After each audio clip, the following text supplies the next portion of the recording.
There are just a few weeks to go until the first primary vote to select the Republican challenger for the 2012 US presidential election. And there's a surprise frontrunner, the former Speaker of the House, Newt Gingrich. If the name's familiar, he was a key player in the whole Monica Lewinsky saga in the 1990s, leading the charge against Bill Clinton for his dalliance with the intern, while at the same time conducting his own extramarital affair.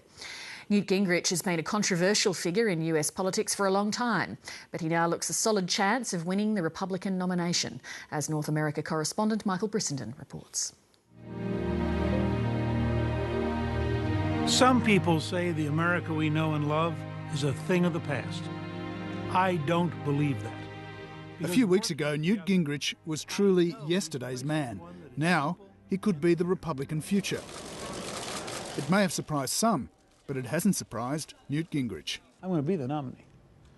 I mean, it's very hard not to look at the recent polls and think that the odds are very high I'm going to be the nominee. As he says himself, Newt Gingrich is the man who's been around forever. The line that somebody used, that I was like Bruce Willis in The Sixth Sense, the only guy in the room didn't know I was dead. The debates changed everything, as you know, and that began to rebuild momentum. Gingrich is best known to all as the former Speaker of the House in the 1990s, who shut down the government rather than compromise on the budget, and the man who led the charge to impeach the then President, Bill Clinton. On those things where we believe we represent the vast majority of Americans, there will be no compromise. As the architect of the Republican Revolution that retook the House in the 1990s for the first time in 40 years, you'd think Newt Gingrich would be a Republican hero. But the budget fight backfired, and Gingrich's abrasive style and what some describe as his inflated assessment of his own abilities has divided the Republican establishment ever since. He is given to say no more, grandiose rhetoric, particularly about himself as a transformative world historical figure, a de Gaulle one day, who knows the next. Self-regard is one of his virtuosities. George Will is sort of a classic high Tory twit, you know, and they've not liked each other. George Will didn't like Newt when he was a whip, when he was Speaker. I tried to get them together, and they just oil and water. If anything, the Gingrich surge and the prospect of a Gingrich presidential candidacy is sharpening the divide in this most political of cities. From his fashionable Georgetown muse, George Will, one of the most prolific and respected conservative columnists in Washington, makes no attempt to hide his contempt. If Obama were to run against Gingrich, we would have a contest between the two most narcissistic people in North America. Quite an achievement of our political system to produce that. A few miles across town, another respected Republican scribe opines from an office high on K Street, the home of the think tankers and the lobbyists, the heart of the political industry. I happen to like him. I'm thinking of writing a column, Why I Like Newt. Tony Blankley has a long Republican pedigree. He campaigned for Barry Goldwater and worked for Ronald Reagan.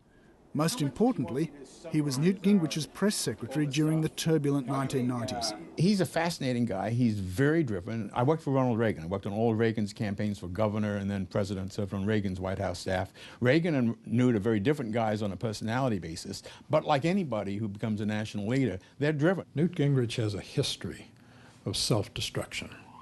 He has a history of saying things that are just silly. All of the Occupy movement starts with the premise that we all owe them everything. Now, that is a pretty good symptom of how much the left has collapsed as a moral system in this country, and why you need to reassert something as simple as saying to them, go get a job right after you take a bath.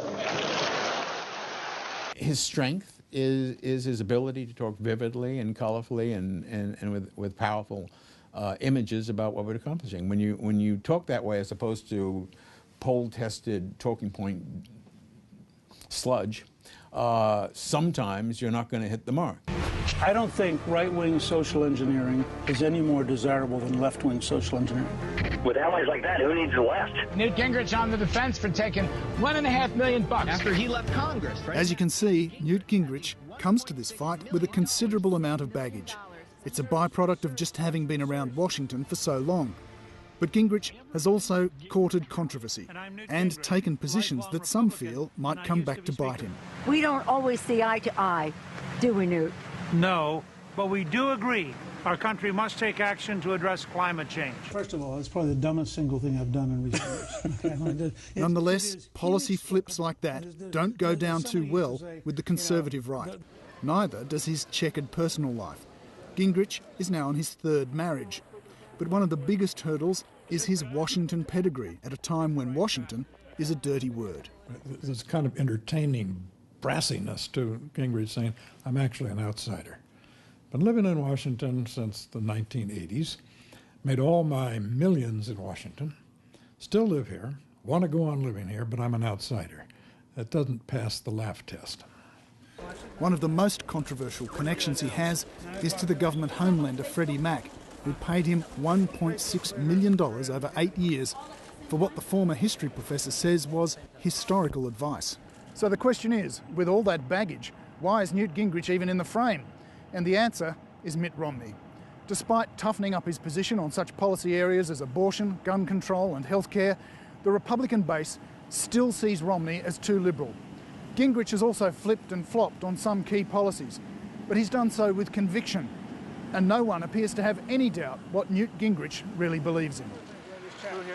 The Gingrich campaign now has that magic word, momentum, and it seems the blessing of Donald Trump. That may help him in the coming primaries, but if he does ride the wave all the way, will it help him defeat Barack Obama? Here too, the Republican establishment appears as divided as ever. Well, it is plausible that he can get the nomination, and with an incumbent president who is historically unpopular, more unpopular now, as according to Gallup, than Jimmy Carter, who lost badly in 1980. It is, I think, for the first time plausible that he could gain it. Doesn't mean he will. There's a lot of obstacles before then, but he's in the hunt. My feeling is that Romney would go in favored, but not heavily, that Newt Gingrich could lose 45 states. Newt Gingrich would be the one thing a president dare not be, that is, he'd be undisciplined, rhetorically and sooner or later in decisions, which is why an enormous number of conservatives would, I think, have a hard time pulling the lever for him.